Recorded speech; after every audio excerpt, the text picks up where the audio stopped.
Well, I would rate the Modi government to have performed very well for very important reasons.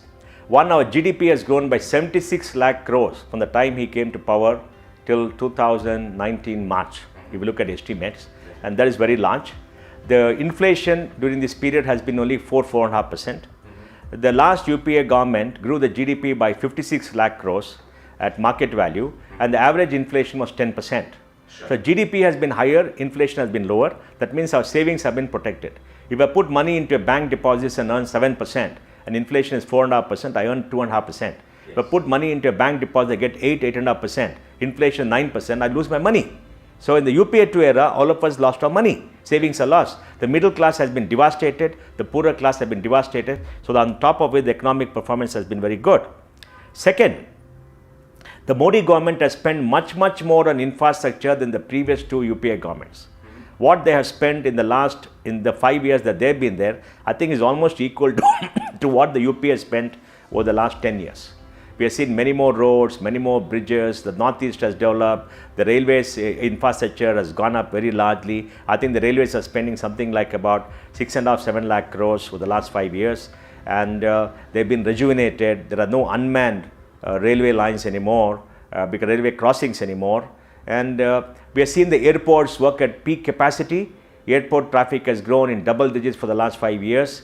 We've seen the Ganga getting cleaned. We've seen the ports grow up. In all facets of our infrastructure, I think is done very well.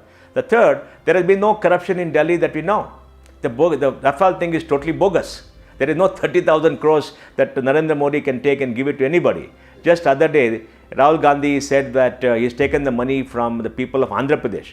I'm sure Babu will be surprised that where was the money that he couldn't take for his own people that Modi took to give it to from the people of Andhra Pradesh. It's a joke, and that they're lying through their teeth, and not only the people of this country are asserting this teeth. So I think on all economic indicators, jobs, I think totally about 3.5 crores to 4.5 crores jobs have been created.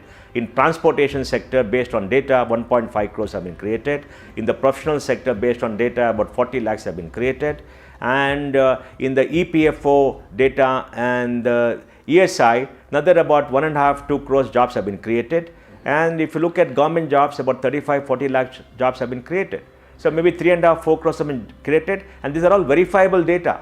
The NSSO survey is very wrong. I don't know whether they asked the right kind of questions. Unemployment has not increased massively in the last 5 years. People in the working age group coming down is not correct. We need to understand what questions to ask, how the data is. I hope the government releases all this. So on the jobs front too is there. And lastly, on the global scale, I remember going outside India in 2013-14, there is no respect for India. Now there is respect for India. I go to Japan very much, they respect India. I go to the US, they respect India. I go to the UK, they respect India. I go to Europe, they respect India. All around the world, there's much more respect for India than there was earlier. And India is recognized as the fastest growing economy. India is recognized as something that stands for, stands for the future. So I think respect for India all over has improved. So I think very good work has been done in the last 5 years.